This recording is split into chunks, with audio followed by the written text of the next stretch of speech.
I don't want no oil spoiling my shoreline. I like fish much better than crud. I like birds and things creeping and crawling. Won't trade no more oil for blood. The sun done give us all we need to make this country run. But that black demon oil's got us fussing and fighting, and I do believe it's time we was done. I don't want them nukes run by them kooks who think radioactivity is fun. No more three-headed frogs or kids with leukemia. Nuclear power ain't fit for a dog. The sun done give us all we need to make this country run. But that nuclear power's got us fussing and fighting, and I do believe it's time we was done. No nukes!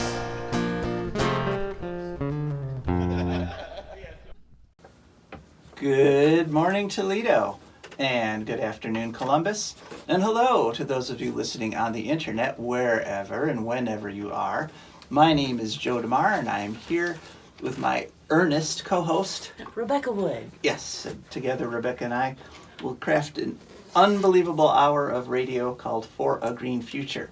For a Green Future is a show where we talk about ecology and the environment. And we talk about it in the ways that it affects you, your wealth, your health, your happiness, the wealth and health and happiness of your friends and your family and your co-workers and your pets and the birds and the bees and the little bugs that are waking up here in Northwest Ohio. Pretty much everybody and everything, because we're all tied together on this tiny, tiny little planet called Earth. And we got a good show lined up for you today. Today is our Super Bowl special show. In lieu of a guest, what we're going to do is we're going to go about quarter after. We're going to do a head-to-head comparison of Philadelphia and Kansas City in terms of eco-ness, in terms of sustainability. So we're going to, for all you people that pick your sports teams based on ecology, this is the show for you. So that's going to be a quarter after. We're going to just chat for a few more minutes here until then. And then after that, we'll hear from our advertisers and patrons. And then after the advertisers and patrons, we'll hear from Rebecca. And what will we be talking about this week, Rebecca? The Ohio River. Ohio River, very nice. And then it's Ecological News. And hopefully at some point, we'll hear from you folks at 877-909-1007. That's 877-909-1007. Or you can text at any time at 419-973-5841. We've got our text reading device ready and waiting here. So I had an interesting week this past week, because what I did was I went off to Denver. I drove my Wonder Van off to Denver, and it was very nice. It was a beautiful drive. I didn't run into any problems. And there were just a few things on the trip that I noticed driving across the country that I wanted to share with you folks. One was really nice in Iowa. As I was driving through Iowa, I saw tons of bald eagles. I saw like 4 or 5 bald eagles. And those bald eagles were in the same area as wind turbines. Iowa has gone for wind in a big way. In fact, Iowa gets 58% of its electricity from wind. And I always like to point out that percentage, almost 60% of their power just from wind. The people who push energy sources like coal and nuclear just a few years ago were claiming that it was literally impossible to have that high of a percentage coming from a renewable energy source like wind or solar. And they're just wrong. Iowa just went and did it.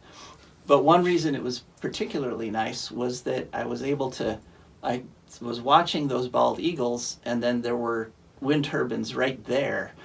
And one of the false criticisms of wind is that the wind turbines kill birds, by the millions.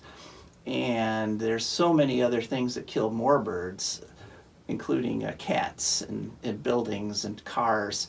I also saw a lot of birds that had, like hawks and things, that had been hit by cars along I-80 there, which is very sad, but it was inspiring.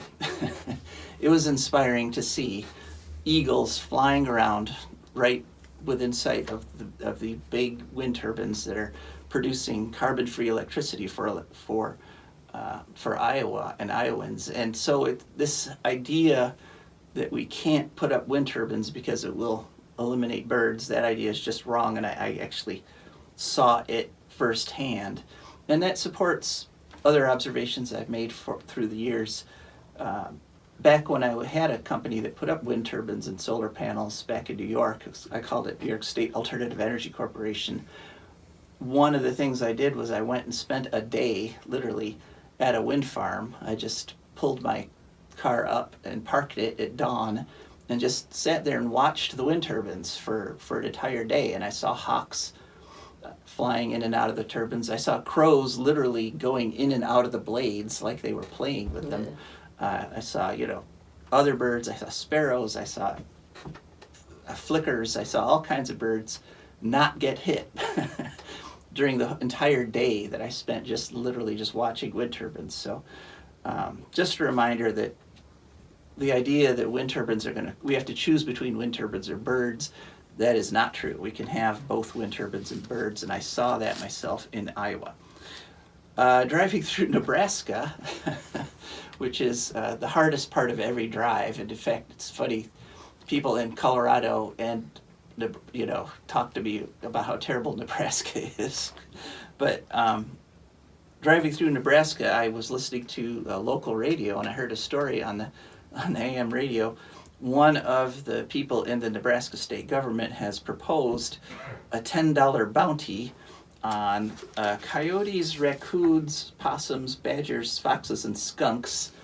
And the reason he's doing this is he's a pheasant hunter. And he says he's having trouble finding enough pheasants to shoot. So he wants to pay people state tax dollars to go out and kill coyotes, raccoons, Everything, kind of. every mammal that has anything to do with that might eat pheasants at some point in their life cycle. And so he just wants to wipe out all the predators. And it's like, this is science from the 1940s. And luckily, also in this news story, I heard that literally every hunting agency in Nebraska went to the public hearing and said to him, it's not the predators. It's the fact that the state government has loosened conservation laws so much that the grassland habitat, the native grassland habitat the pheasants need to reproduce, is being wiped out. And so, But alas, no Nebraska state senators are setting a $5 bounty on themselves. no, it was there. That's a good point, Rebecca. Which would be much more effective, apparently. That that the Senate guy is himself a pheasant predator, and so he didn't think about taking himself out of the equation. Just thought about taking all the other mammals out of the equation. So, but every hunting group, every environmental group, pretty much every group in the state that actually has anything to do with actual pheasant populations went to this public hearing and told him that this plan is insane. And so it's kind of interesting to see. We'll see if the Nebraska senators can be taught. And the only other experience that I had on a trip that I wanted to share with you folks, I spent the night, I managed to get all the way to Iowa City on the first leg of my drive to Denver. And so I spent the night at a very nice hotel in Iowa City, and it was great. And they had Iowa City University jazz students had a concert at the bar at the hotel, so I had live jazz with dinner. It was really nice. But one of the things when I checked in, the person behind the counter told, at the very end of all the check-in process, she said, there's 2 complimentary cans of mineral water in the fridge. And I was like, oh, well, that's nice. And then I got up into the room, and I woke up in the middle of the night because I was thirsty, and I went to get a drink, and I saw there were no cups. So I had to use this, and all of a sudden it occurs to me, wait a minute, why are they supplying me with canned water? And I got out my phone and did a Google search, and it turns out that the water in Iowa is contaminated with PFAS. Okay. Yeah, in fact, it's they found 3,000 times the EPA limit level. Now, the EPA limit on PFAS is incredibly tiny. The limit is from 0.02 to 0.004 parts per trillion, which is like, And the hotel clerk just assumed that you knew this, apparently. She might have assumed I knew it. She had kind of a guilty. Oh. It wasn't like, hey, you've got 2 cans of drinking water in your fridge. It was like, there's 2 cans of complimentary water in the fridge. Yeah. And so I was like, oh, that's why they're giving me water and why they're not supplying me with cups.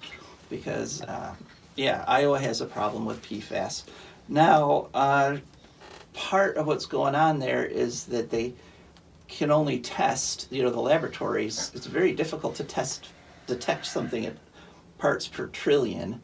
And in fact, the lowest that the Iowa State Labs can detect is 1.9 parts per trillion, which by itself is like 100 times the EPA limit. But they have found a lot of wells in Iowa and a lot of the Iowa cities. Now, the good news is that in Iowa City itself, the treated drinking water is below the detectable limit. It's like it's less than 1.9 parts per trillion. But they can't say for certain that there isn't any PFAS in there, and so I guess people are concerned enough about it that they're not going to just give me a cup and let me drink water straight from the tap there, which is nice. Wow. Yeah, it was very... But, that's kind of a foreshadowing for the rest of the country because PFAS is almost everywhere. And so if we actually start paying attention to these limits, we're going to find it almost everywhere that we look because it's kind of ubiquitous. So anyway, that was my nice trip across the country to Denver. Some highs and some lows, from the ecological perspective. And it was nice. It was a good trip overall. So, and I'm glad I'm back though. So, all right. So now on to the Eco Bowl, the ecological competition here between Philadelphia and Kansas City. And let's see here. So we'll start with Kansas City because they're kind of the underdog here. And Kansas City does have some points going for it. It's in the last year they went from an organization called CDP, which is a nonprofit organization that analyzes and assesses cities and municipalities based on sustainability. They do this in order to direct people that want to invest in places that are ecologically sustainable. And according to the CDP rankings, Kansas City improved. They were a B last year, and now they're an A minus. And they have a plan to plant 10,000 trees over the next 3 years. And they do have a climate action plan. And they are working to reduce their amount of carbon. But right now, they actually produce more carbon per person than the average in the U.S.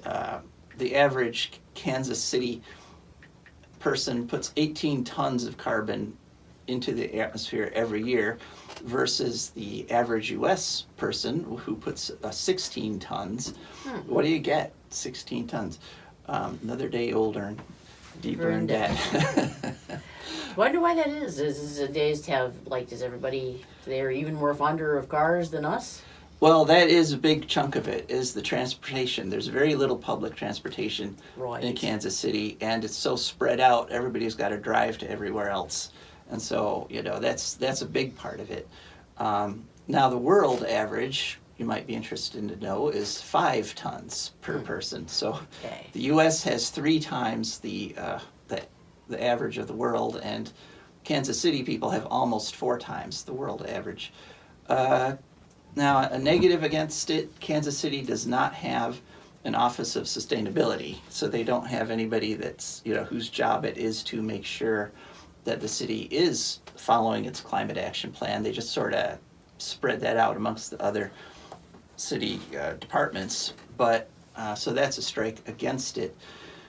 And I looked at a couple national rankings of cities on sustainability, and that's kind of a wide open, that's kind of a Wild West thing, because there's a whole bunch of different companies and organizations that rank cities on sustainability, and they each come up with their own method of doing it. And one of the ones is a company called Lawn Starter, and they assess on the basis of infrastructure, the level of pollution, and the quality of the public transportation. They put Kansas City at number 65 nationally. Now there's another company called Smart Money, and they're another one of these that tries to guide green investing. And their levels are, they use transportation, something called green efficiency, and climate resilience. They put Kansas City at number 55. And so this might be the point at which we hop over to the Philadelphia. Now, according to the Smart Money rankings, Philadelphia ranks number 14, so doing pretty good there. And according to the Lawn Starter rankings, they're actually number 27.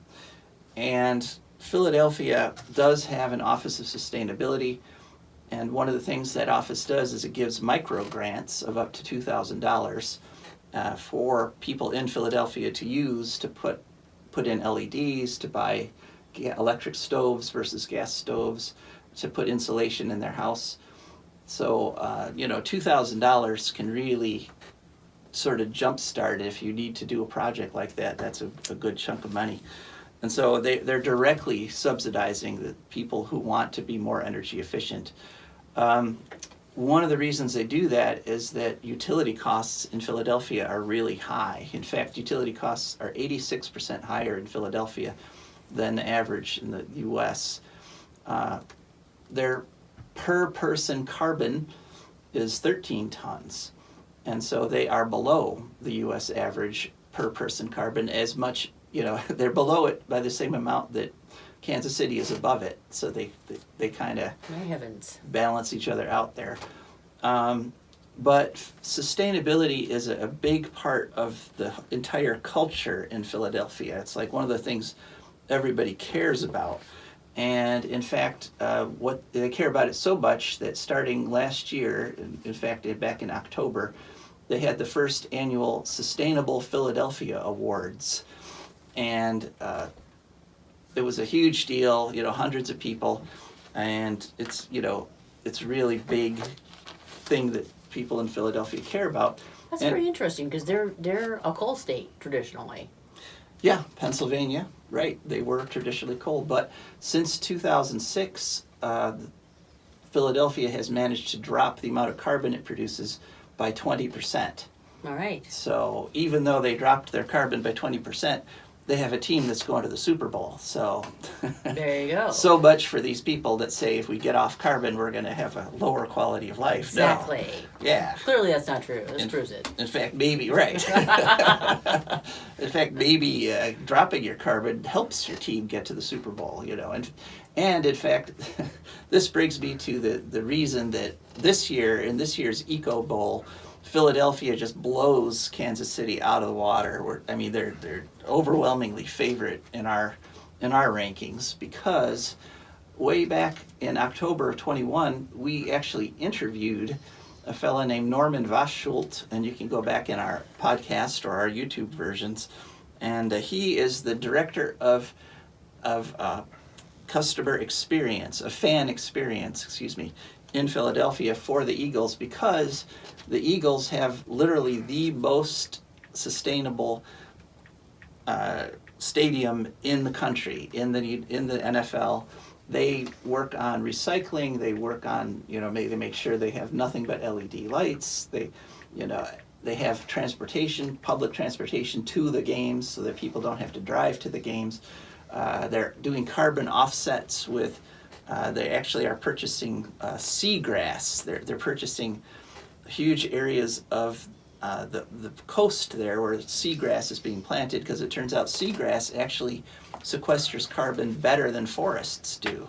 Wow. And so, they are literally, they have made it, one of the big things in the culture of their team of sustainability. Everything they sell in terms of cups and containers is all recyclable, and you recycle it right there at the stadium. So they're just, I'm sorry, they're running circles around the Chiefs there. So that's our pick for for the 2023 Super Eco Bowl. We're picking the Philadelphia Eagles. And one other little note on that whole thing, since this is Super Bowl Sunday, that I discovered while researching this. I did not know this, but the NFL itself has a what's called a community greening program. Whenever they pick a city to host the Super Bowl, they actually give them grants to all the local conservation organizations to do environmental projects to help offset the carbon, to offset what is being produced by having the Super Bowl. And so they've got things where they're planting trees, they're doing habitat restoration in the rivers around. This is all in Arizona, where they're having the Super Bowl. So they have, they give grants to local organizations that are working on climate resilience. And so I did not know that the NFL actually did that. So that was kind of a nice thing to discover. But that's it. So the official For a Green Future NFL pick for 2023 are the Philadelphia Eagles. Go Philly. All right, so now it's time to hear from our official sponsors and patrons. Yay! For a Green Future is brought to you by the Ecofill Shop. The Ecofill Shop is located at 115 West Mary in Bowling Green, Ohio. They sell lots of different things: cosmetics, bath and body, homewood garden, cleaning, towels, knickknacks, candles, fragrances, and more. They sell all these things without plastic containers. And the whole purpose of the Ecofill Shop is to eliminate plastic containers. And their customers love them. One testimonial comes from a woman named Summer. And Summer says, "I'm loving the products they offer. It's sensible and affordable, all while being eco-friendly and plant-based, eliminating the unnecessary use of chemicals." And that's just one of the glowing testimonials you'll see at their website, ecofillshop.com. And I am one of the customers of the Ecofill Shop. I shaved this morning using my shaving soap that I bought at the Ecofill Shop, using my little shaving brush. If you're interested, give them a call at 419-944-8862. That's 419-944-8862.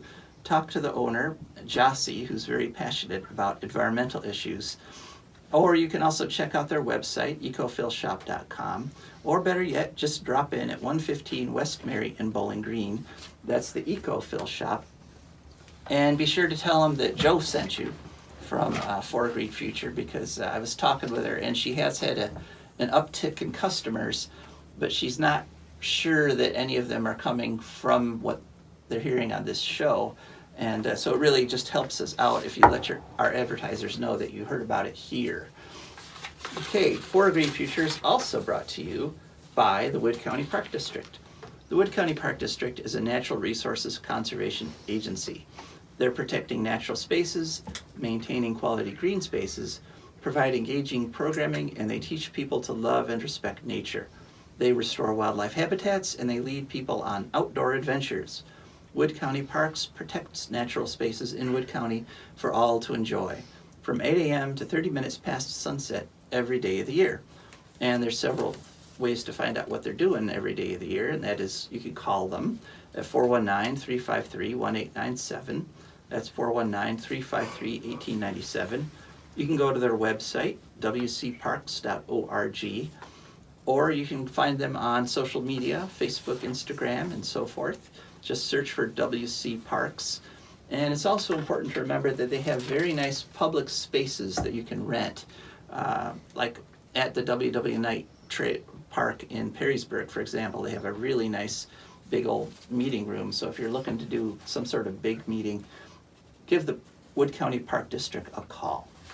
All right, so Rebecca, that brings us to your section of the show. And what do we have to talk about this week? We're talking about the Ohio River. All right. The Ohio River, I decided to do because it's still African American History Month, and it was one of the great frontiers of the Underground Railroad, that and Lake Erie. Like, once you cross the Ohio, you were a step closer to freedom, real permanent, actual freedom. If anybody's ever read to The Beloved by Toni Morrison, there's this one scene where when the grandmother, one of the major characters, crosses the Ohio River, and she says she suddenly can feel her heart beating. Like she feels alive for the first time of her life on the other side. So it's kind of a big deal. You know, initially I wasn't sure whether I should do that or whether I should do General Charles Young's National Monument, which is under the Park Service. Turns out I don't have to choose, which is good because the National Monument for Charles Young is a house. It's a house that he bought in 1907. So yeah, it's not that big a deal, but luckily in Ripley, Ohio, there's like a tour about the Underground Railroad with 7 stops. Because the Ripley, Ohio is a big deal. It was like the first stop after Kentucky when you funneled yourself up through Kentucky and into Ohio. So that was from a slave state to a non-slave state. Yes, it was a big frontier. A lot of this work was going on by abolitionist Reverend John Rankin. He arrived in 1821. I guess some earlier residents were already doing stuff with the it was kind of part of the culture of the town, before that even. And also there was John P. Parker, who was a formerly enslaved foundry owner who was an extractor, meaning he would actually go into Kentucky and get you if he heard some people were coming. Other places, and Ripley, Ohio, right on the Ohio River. So it all hangs together. And there's also Cincinnati has a number of things, including the Harriet Beecher Stowe House and National Underground Railroad Freedom Center. So that's an idea, go along, see some different places, and sort of skirt the southern edge of the state there. The Ohio River is 980 miles long. It goes from West Pennsylvania. It starts up into West Pennsylvania, where the Monongahela and the Allegheny come together, which is going to be important later in our story. And it empties out into Mississippi, which means it's part of the same. It's not connected to the Maumee River that we have in Toledo, but it was part of a major trade route, like a couple of major trade routes for the Native Americans in canoes going like all the way from New England and Canada and the Great Lakes all the way down to New Orleans, and including the Maumee was connected to this route, but that's how a lot of people got down from Lake Erie and sometimes across from different places, across from New England and by the St. Lawrence Seaway, but there was a portage. So we're not technically connected to the Ohio River, but it was all part of this gigantic trade route. It's the largest tributary by volume of the Mississippi, flows through 6 states in the South and Midwest, drains 14. And its largest tributary in general is the Tennessee River, as opposed to it's the largest. Well, that's confusing. Anyway, it provides drinking water for 5 million people. It's 1 mile at its widest, which happens just a little bit north of Louisville. And then if you go down south of Louisville, there's something called the Falls of the Ohio, which I had never heard of. But they're kind of why I think it's no longer navigable, although it was for a while, when people were using smaller boats for freight and whatnot. I didn't know there were waterfalls on the Ohio River. Yeah, I don't know how big or impressive it is. It'd be interesting to see though. Well, maybe one of our listeners. Or I'm sorry, I said I spent 3 years living in Western Kentucky as a kid. Sorry, I said it wrong. It's Louisville. Oh, Louisville. Louisville. Lerville? So yeah, something like that. I'm Louisville, sorry, Kentucky. I can't say it. We're Okay. We're dumb Yankees. We're sorry. Well, maybe one of our listeners, 877-909-1007, if you've seen the Falls of the Ohio, give us a call and tell us how they look. Louisville. Yeah, and in terms of ecology, it has environmental problems with nutrient runoff, toxic chemicals, algal blooms, plastic pollution. As it is, fact, the most, according to the EPA, the most polluted river in America. It was, as of 2015, it had been that 6 years in a row. It probably still is. Oh, wow. So we're number one. Yeah, it runs for over 1,000 miles. According to the Ohio Valley Water Sanitation Commission, it produces 23 pounds of toxic discharge a year, I believe. 70% of that is apparently coming from AK Steel in Rockport, Indiana. It says most of the toxic chemicals. 90% of the Ohio River toxins are nitrate compounds.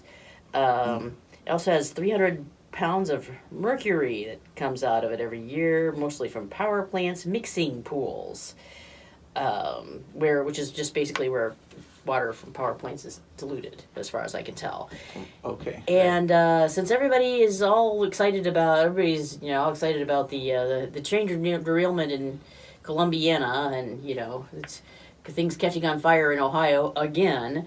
I mentioned that I looked it up, and the Ohio River does not go into anywhere in Columbiana County, which is where the town of Columbiana is. But what does go there is the Mahoning River, and the Mahoning is a tribute of the Beaver River, which is a tributary of, you guessed, the Ohio. So yes, that crap from Columbiana, vinyl or whatever it is, vinyl chloride. Some of it is probably going to find its way into the Ohio River via the Mahoning, or by the Mahoning and the Beaver. Wow. Yep. Okay. Well, thanks for that, and. You brought up something I wanted to mention, that last week we went on quite a bit about how the authorities weren't saying what was in some of the specially designed tank cars that were in the middle of the fire. And it literally, like a few hours after we did our show, they announced, it's vinyl chloride. I think some other things too, but that was one of the things. Yeah, that was the big scary thing. And then they ended up blowing a hole in the tank and burning it off, which made incredible, huge black clouds of pollution that went all over the place. Yeah, so I'm guessing that specially made car was no longer functioning as designed at that point. Well, what it was functioning in that it was containing the vinyl chloride even as it was heating up, but because the fire was lasting for days, it had the very real possibility of exploding like a bomb. And that much vinyl chloride exploding all at once, we're talking like a low yield nuclear kind of size explosion. We're talking kilotons. Wow. So they chose to blow it up in their own way, like a smaller blowing up, and this seems to have worked. And now they're working on the cleanup. But I'm glad they finally told us what it was. That was nice. Yeah, after a couple days it took them? 4 days. 4 days, yeah. So. And then it was, you have to get out right now immediately. Well, you know what helps people get out in a timely manner if you tell them 4 days ago. Yeah, if when the trains first crashed, they said, there's vinyl chloride here, and even though there's a specially designed tank car, it's incredibly deadly because the fumes of vinyl chloride are apparently you cannot smell vinyl chloride gas, so you would have no clue that you were being poisoned. Anyway, that's just another whole disaster. We could do a whole show on that disaster, without any difficulty. But now it's time to move on to other ecological news, and our first story comes to us from Alaska, and this is from our friends over at Earth Justice, which is a environmental a legal environmental organization that pretty much all they do is pick legal battles, and they have a staff of like 200 attorneys, and so they're fighting for the environment literally all over the country. And we're going to be talking about something called the Willow Project, which is proposed drilling up in Alaska in the National Strategic Petroleum Reserve. And on February 1st, the Department of Interior released its final supplemental environmental impact statement on that. And what the companies want to do is they want to drill about 220 oil wells and build 30 miles of roads and 267 miles of pipeline. And what Earth Justice is saying is that if this is allowed to go forward, and if all this carbon that they want to pump out gets put into the air, it's going to actually put more carbon in the air than all of President Biden's emission reduction plans. Even if they all worked perfectly, it's going to dwarf the emission reduction with additional carbon.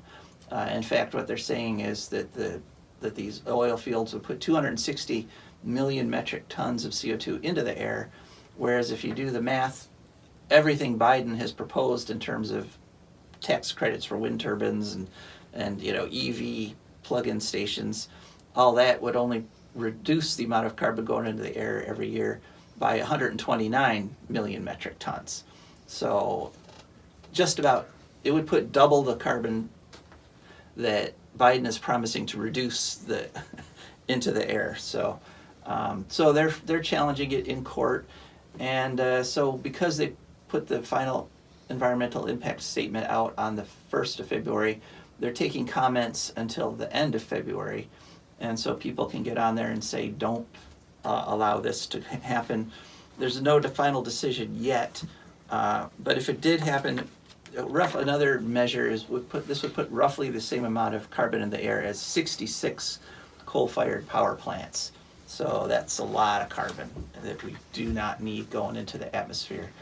And it just brings us to the whole philosophical idea that if you want to stop putting carbon in the air, you've got to stop getting new sources of carbon, Yeah. I mean, literally, you must at some point sunset fossil fuels.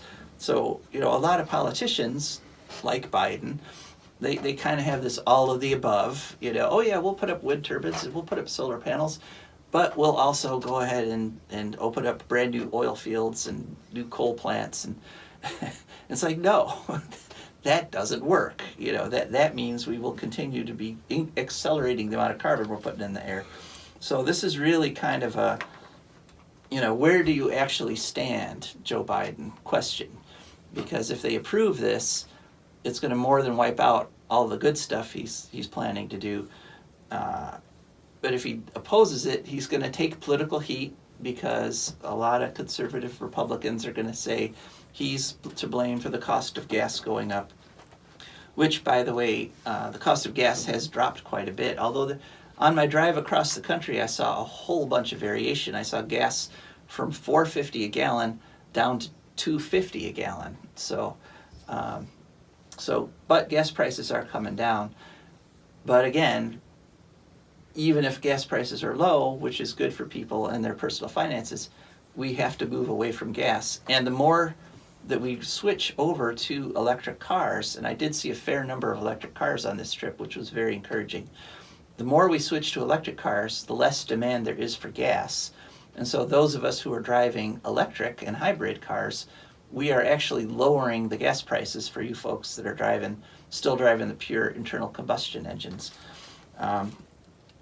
Anyway, we have to reach a point where we're no longer catering to both sides. We have to reach a point where we just, as a nation, say we are getting off of fossil fuels, period.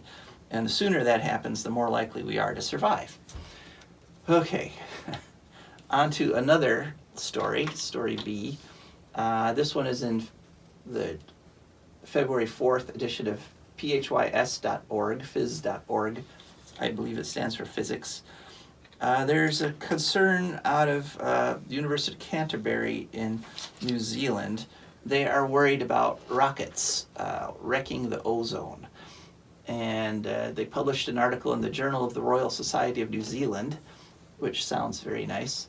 But it turns out that rockets blasted through the atmosphere put a whole bunch of different things into the atmosphere that destroy ozone, including carbon dioxide, alumina, chlorine, black carbon, and nitrous oxides. Now, the amount that's being done right now is pretty small. It's almost minuscule, but the number of launches into space over the past 5 years went from about 90 a year worldwide up to about 190. So over 5 years, the number of rockets being launched into space doubled roughly, and it's projected to go much, much higher in the next 5 years because there's all kinds of plans to put all sorts of satellites up into orbit. And that's a whole nother story because a lot of them are causing a lot of problems in terms of being bright, and in fact brighter than the natural star background, which is causing problems for scientists and things. But anyway, it's not a problem, it's not a big problem yet, but what they're arguing in this story, which, in this journal article, which makes a lot of sense, is that this time we should regulate the pollution before it causes the problem. And, Crazy thoughts. Right. We can clearly project the number of launches are going to increase by this much, so the damage is going to increase by that much. And if we don't put any kind of regulations in place, it's just going to happen. And so, instead of following the US model, which is put a chemical out there and wait and see if it hurts things, like with PFAS, these scientists are saying we need to create an international standard right now that all the countries in the world will follow. And so I think that's worth mentioning for this reason, even though right now rockets destroying ozone isn't a big problem, but in 10 years it could be a very big problem. Okay, but speaking of looking into the future, a nice optimistic story from Minnesota. And Minnesota has decided to become a 100% carbon-free state in terms of their electrical energy. Good for them. Yes, the governor of Minnesota, Tim Walz, on February 7th, signed into law something called Senate File 4, which says by 2040, Minnesota will be carbon-free. And right now they already get 22% of their electricity from wind, and they're going to increase that massively over the next some years here.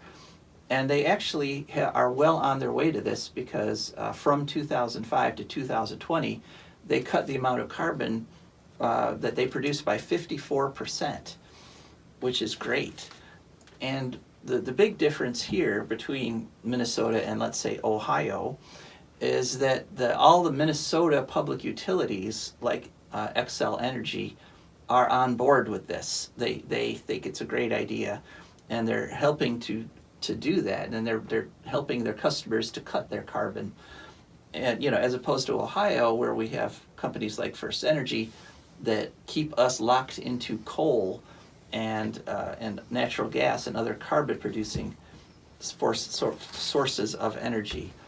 But that's really good news out of Minnesota that the entire state has decided to go carbon-free by 2040, and they're well on their way to it. So good on you, Minnesota. Yep. Next story, and this is more of an ecological story. It's a study put out by the University of Texas at Austin, Texas, on February 6th. And it's loss of reptiles poses threat for small islands where humans may have caused extinctions. And it turns out what they've done is they studied what reptiles as keystone species on these small islands. And it turns out that what happens when you pull out the reptiles, like, if humans bring, let's say, pets like cats that eat all the iguanas, once you've pulled out one of these reptile species, one of these keystone species, the whole ecosystem can collapse. Oh yes, now you got too many rodents, right? or some kind of small prey No, animals. well, it's more along the lines, you could lose up to 2/3 of your other species. That's what this study has found. But it's more along the lines, it's two lines. One is the invasive species that we put in there that wipe out the reptiles go on and they wipe out other animals too. And, Okay. they cats will eat like almost anything. And monkeys, they've introduced monkeys down there that eat a lot of the different species. But the main thing, the biggest one, is that a lot of the reptiles, like the giant tortoise, for example, they eat fruit and they disperse the seeds. they poop out the seeds, and By so going to the little turtle's room. right, exactly. And so this seed dispersal turns out to be a very essential ecological function, and without it, the most productive fruit trees, the ones that produce the stuff that everything eats, and that, let's say, pollinators use to get the pollen to make their honey and feed their their young and so forth. Once that seed dispersal stops happening, everything kind of collapses. Yeah. And so once, let's say you've taken away the flowers from the fruit trees because you took away the turtles. Now the things that eat those pollinators, like the birds that eat the bugs that pollinate the flowers that aren't there, those birds also starve to death. And on a small island, you can have, like this study shows, that you can lose up to 2/3 of your species. Mongooses, is that the correct, or is it mongoose? I don't know. I I think don't it's mongooses. I don't think they're in relation to geese etymologically. Okay, so mongooses are I could be wrong. one of the biggest villains here, because mongooses are an introduced species that eat reptiles, and they just Yeah, they're from India, or is it subcontinent, right? right, they're from Asia, and they eat snakes and lizards, and that's their preferred food, actually. And so wherever humans have introduced the mongooses, they've wiped out the reptiles, and on the small islands they've caused this tremendous collapse of the ecosystem.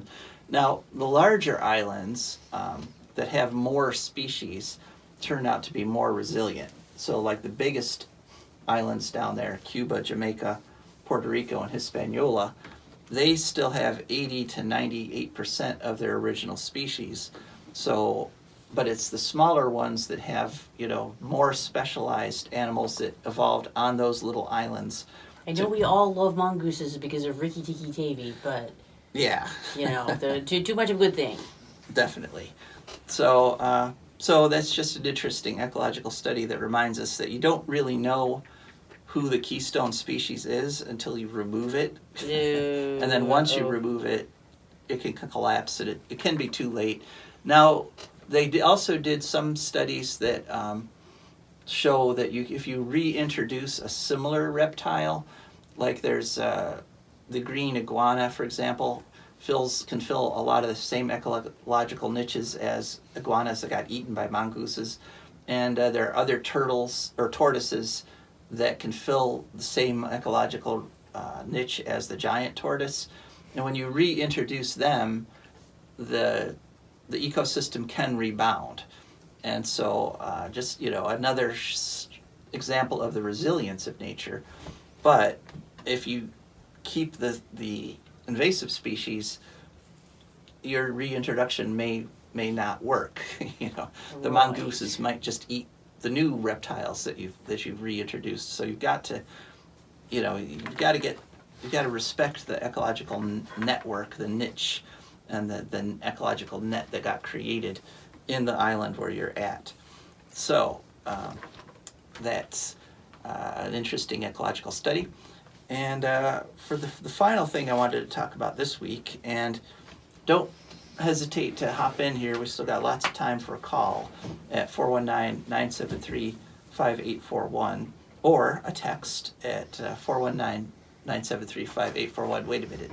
A call at 877-909-1007, right? Or a text at the other number. So anyway, I wanted to talk a little bit more about unplugged nuclear power, since that happens 1 month from today. And that is on March 11th, people will be boycotting grid-powered electricity in order to protest nuclear power and in memory of the victims of the Fukushima nuclear disaster. And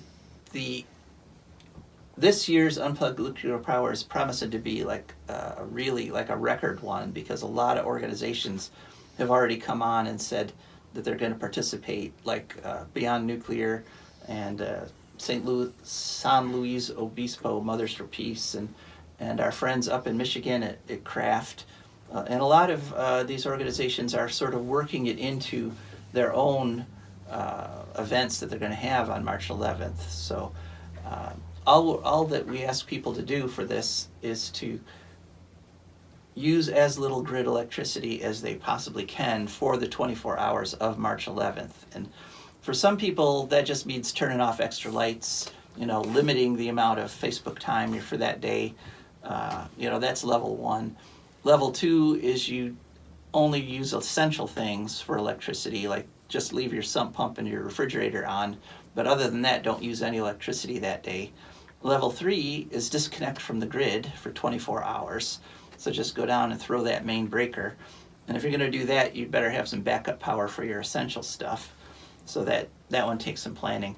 And level 4 is that you put more power onto the grid that day than you use by having solar panels or a wind turbine.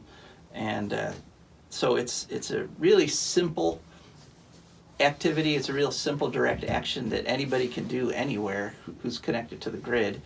And in fact, people all over the world are going to do it. And so the reason one thing I wanted to bring up this week is because what we're finding is that this year the pro-nuclear trolls are pounding on us on our Facebook page. What's got them all worked up now? Well, I think it's just that we have grown each year to the point now where they're like, oh, we've got to pay attention to this. No, because there's actually a remaining voice for the environment in Ohio against nuclear power. Yeah, right, and did a really good job of silencing most people. Right, it's very So in a way, it's kind of flattering that the pro-nuclear trolls have finally noticed us, because we're actually. On the other hand, you have a day job. Yeah, on the other hand, they could just flood you with all kinds of misinformation, and you could literally spend your entire day just pointing out the falsehoods that they're throwing at you. So it's looking like it's going to be a really good, like a record Unplugged Nuclear Power this year. So please join us. Please hop on, and then afterwards you can call in and tell us what your experience is, because a lot of people find it very kind of liberating to go a day without using electricity. It's nice to be remembered. It's nice to remember what's essential and what is just you don't really need, but you use so often that it feels like it's essential. And a lot of what we use electricity for is not essential at all. And this is a good way to figure out what's important and what isn't. It's also a good way to see if you are ready, how you would survive if you lost grid power. Because having backup power, having ways you can communicate with people even if your power goes out, that's more and more important as time goes on. So I think we're just about there. How much time we got left, Josh? 2 minutes. All right. So I just want to say a little bit about what happened this past week here in Northwest Ohio. When I was off in going to Denver, I was seeing on Facebook and I was hearing from friends that you guys had a heat wave. We did. Here. Yeah. Was it 72 degrees in the middle of February? I hear this. I had at least a heavy sweatshirt on all day. I didn't feel like it got at least while I was out walking the dog or whatever, doing my errands, it only felt like it was up to maybe 60, I'm going to say at most. But you don't have your skin, you don't have exact numbers. This is how it felt. Yeah, I okay. do not have little dial on my wrist that says how hot it feels. But I heard from people that have thermometers. Right, yeah. that where Plus they I might were. have just not, that might have been the hours I had inside napping or something, so. Right, yeah. So I don't know. Did anybody out listening, did you look at your thermometer and see 72 the way my friends did? But in any event, it was way, way warmer than February should be. And I'm also seeing lots of other signs that spring is already here. There's people posting pictures of crocuses. I saw a pussy willow plant that already had its buds going. This is February. Yeah. This is not March. Right. This is February. And so, spring coming a whole month early might feel like a good thing, might seem like a good thing, but remember, we still have all of summer to get through. And if you're getting 70s in February, That's concerning, actually. yeah, what are you going to get in July and August? You might be getting, 110, 120.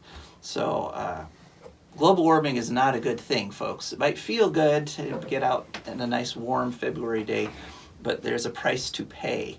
So if we want to avoid that price, we've got to stop the carbon. That's it for this show. Thanks so much for listening, everybody. Really appreciate our audience. This is Joe DeMare. And Rebecca Wood. We are signing off.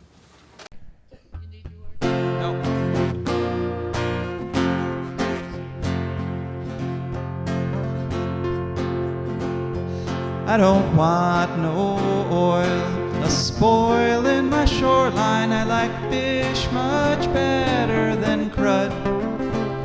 I like birds and things a creeping and crawling. Won't trade no more oil for blood. The sun done give us all we need to make this country run.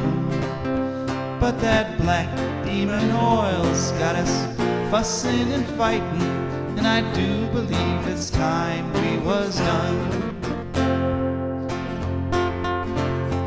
I don't want them nukes run by them kooks who think radioactivity is fun.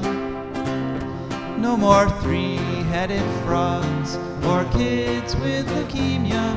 Nuclear power ain't fit for a dog. The sun done give us all we need to make this country run. But that nuclear power's got us fussing and fighting, and I do believe it's time we was done. No nukes!